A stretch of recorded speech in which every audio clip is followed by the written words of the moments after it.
B. On est à quelques jours du 1er juillet, puis la situation est loin d'être rose en ce qui concerne les ménages qui sont toujours à la rue, là, à quelques jours de cette échéance. Quand on regarde le portrait de la situation, c'est extrêmement préoccupant. Allons rejoindre d'ailleurs Véronique Laflamme, qui est porte-parole du Front d'action populaire en réaménagement urbain, le FRAPRU. Bonjour, Madame Laflamme. Bonjour, M. Dubé. Merci beaucoup d'être avec nous aujourd'hui. Bon, quel est le portrait de la situation, là? Combien de ménages sont toujours à la rue à l'aube du 1er juillet? Bien, en fait, si on regarde la plus récente compilation effectuée le 23 juin par la Société d'habitation du Québec auprès des services d'aide à la recherche de logement, il y a 3181 ménages locataires qui ont fait appel à un service d'aide et qui sont encore suivis. Donc, ça ne peut pas dire que ce sont des ménages locataires qui, par exemple, sont sans logis le 1er juillet. Il y a des gens qui ont besoin d'aide pour trouver un logement pour parfois la mi-juillet, le 1er août, dans les ménages qui sont activement accompagnés dans leur recherche de logement. Donc, généralement, ça, c'est un indicateur de personnes là, qui sont vraiment à plus grand risque. Et incluant ceux qui sont déjà en situation d'hébergement temporaire, il y a 2147 ménages locataires à travers la province qui étaient accompagnés par un service d'aide à la recherche de logement. Donc, c'est plus que l'an passé à pareille date. Et ça, c'est frappant que la situation, que malgré les mises en chantier, les taux d'inoccupation qui augmentent, il y ait des chiffres si gros à quelques jours du 1er juillet en 2026. C'est frappant. Mais comment on peut expliquer ça? Quand on regarde les taux d'inoccupation et les données, par exemple, pour Montréal, Laval, mais on pourrait nommer plusieurs villes où les taux d'inoccupation se sont améliorés. Je pense à, par exemple, à Trois-Rivières, où la situation depuis plusieurs années est très, très, très tendue et où aujourd'hui, on a un taux d'inoccupation qui approche le 3 %. Et malgré ça, il y a un nombre plus grand de locataires qui sont en grande difficulté. Donc, qu'est-ce qui explique ça? Bien, il faut être clair, c'est l'inabordabilité. C'est le fait que les logements qui sont disponibles, même s'il y en a, bien, ils sont trop chers pour la capacité de payer d'une partie importante des locataires. Et il y a des locataires aussi qui ont signé un bail dans les dernières années trop cher pour leurs moyens, qui finalement ne peuvent plus étirer l'élastique, qui ont subi, par exemple, des changements d'emploi, qui ont des pertes de revenus, etc., qui mettent fin à leur bail pour essayer de trouver moins cher, mais qui ne trouvent pas. Donc, dans toutes ces personnes, puis ces familles qui aujourd'hui sont en situation de grande inquiétude, je dirais, ben il y a toutes sortes de situations, mais le facteur numéro 1, je dirais, qui explique beaucoup de ces situations, c'est la cherté des logements disponibles. Les gens vont pas signer un bail pour un logement à 2500 $ s'ils savent bien qu'ils pourront pas le payer. Et les gens qui se sont mis dans ces situations-là par dépit dans les dernières années, dans les derniers mois, se retrouvent aujourd'hui aussi en situation de difficulté. Donc, c'est l'inabordabilité du logement aujourd'hui, là, quand on regarde à la grandeur du Québec. C'est sûr que la pénurie, elle demeure présente. Si on regarde au Saguenay, par exemple, les taux d'inoccupation sont encore bas. En général, on n'est pas dans une abondance de logements, mais il y a des logements il y a davantage de logements qui sont disponibles, mais ceux qui sont disponibles, ben, ils sont trop chers.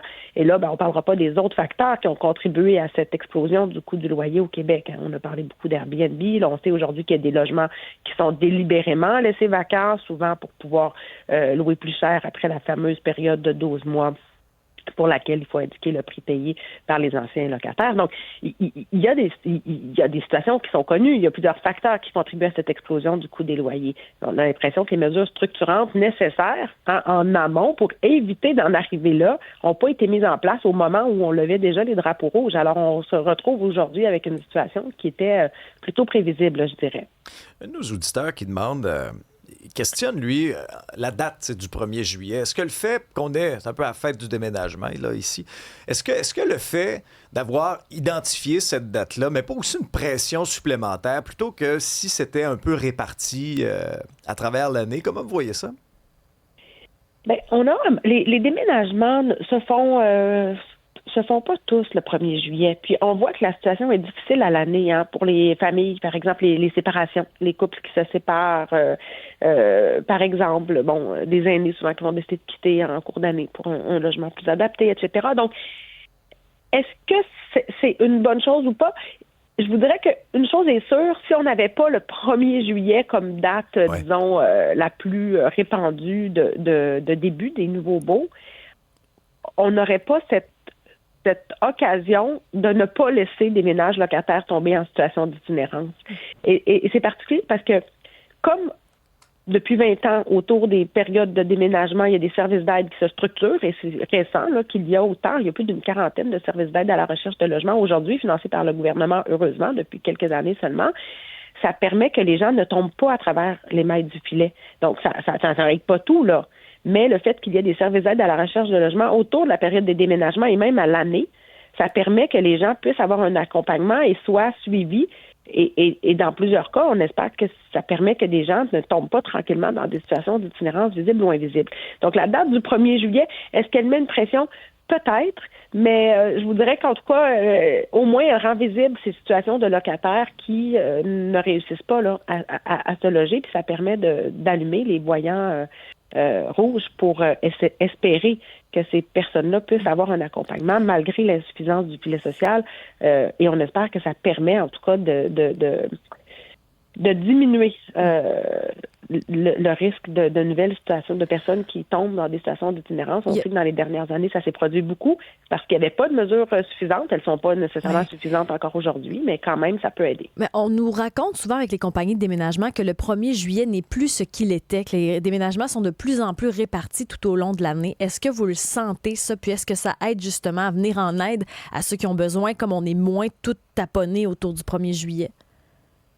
Ben, on a vu aussi dans les dernières années le taux de rotation qui a diminué beaucoup. Là, ça a remonté légèrement, mais il y avait on a atteint là des très bas seuils de taux de rotation, c'est-à-dire le pourcentage de locataires qui déménagent. Avec la rareté de logements locatifs depuis 2018, il y a eu moins de locataires en général qui ont déménagé.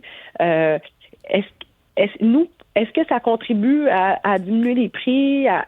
Je vous dirais que c'est pas pour nous l'enjeu numéro 1.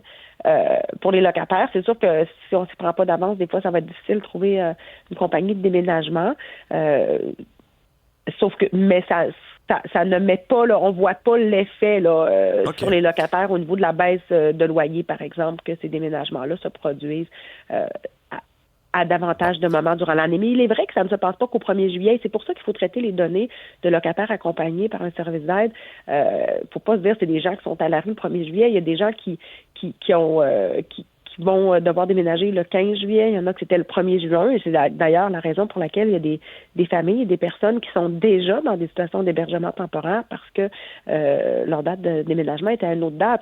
Il y a aussi toutes ces histoires de colocation plus ou moins choisies qu'on a vu se répandre dans les dernières années en raison de la cherté des loyers puis qui se finissent moins bien, donc et qui se terminent à des dates autres là, que le 1er juillet. Donc, il y a toutes sortes de réalités qui font en sorte qu'effectivement, ce ne sont pas tous les locataires qui se retrouvent à déménager le 1er juillet. Et une chose est claire, c'est très bien qu'il y ait des services d'aide d'urgence financés à l'année, parce qu'effectivement, ça permet que les locataires qui doivent déménager à une autre date durant l'année de se manifester, d'obtenir de l'aide. Et ce qu'on voit, c'est que quand ces services-là sont disponibles plus tôt, puis que les gens le savent, ça permet dans plusieurs cas, de régler des situations, de trouver des solutions. Bon, en rafale, 2 questions de nos auditeurs en quelques secondes. Qu'en est-il des animaux de compagnie? Est-ce que ça aussi, ça met une pression supplémentaire sur bien des ménages avec toutes les règles?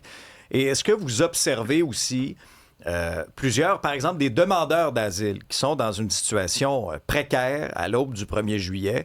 Et nos auditeurs se demandent, est-ce que ça met une pression supplémentaire sur le marché?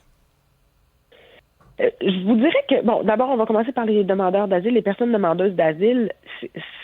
Ces personnes-là, quand on parle de gens qui passent à travers les mailles du filet, là, ce sont souvent des personnes qui vont s'organiser avec les moyens du bord, vivre dans des situations de partage de logements, etc. Il faut savoir que les personnes demandeuses d'asile ne sont même pas admissibles là, à l'aide financière d'urgence là, qui est annoncée par le gouvernement du Québec. Alors, je voudrais que à propos des données dont on parle aujourd'hui à l'approche du 1er juillet, je dirais pas là non, ça met pas de pression. C'est au contraire des personnes souvent qui vont vivre dans des situations un peu dans des situations épouvantables, mais qui vont pas faire appel à ces services-là. Au niveau des animaux de compagnie, c'est sûr que c'est difficile pour les locataires qui ont des animaux de compagnie de plus en plus. Est-ce que la hausse du taux d'inoccupation va diminuer la pression? Peut-être. Quelque chose à souligner, à Montréal, cette année, les locataires qui craignent de ne pas trouver de logement puis qui vont avoir accès aux mesures d'aide d'urgence de la ville vont pouvoir avoir, en moyennant des frais, mais pouvoir s'assurer que leurs animaux sont hébergés. Là. Donc ça, c'est une bonne nouvelle. Dans les années passées, on a vu beaucoup d'angoisse là, chez les locataires avec des animaux qui ne pouvaient pas se reloger. Ça rajoutait une pression supplémentaire sur les locataires, effectivement. Véronique Laflamme, porte-parole du FRAPRU, le Front d'action populaire en réaménagement urbain. Merci beaucoup. Ça fait plaisir. Bonne journée.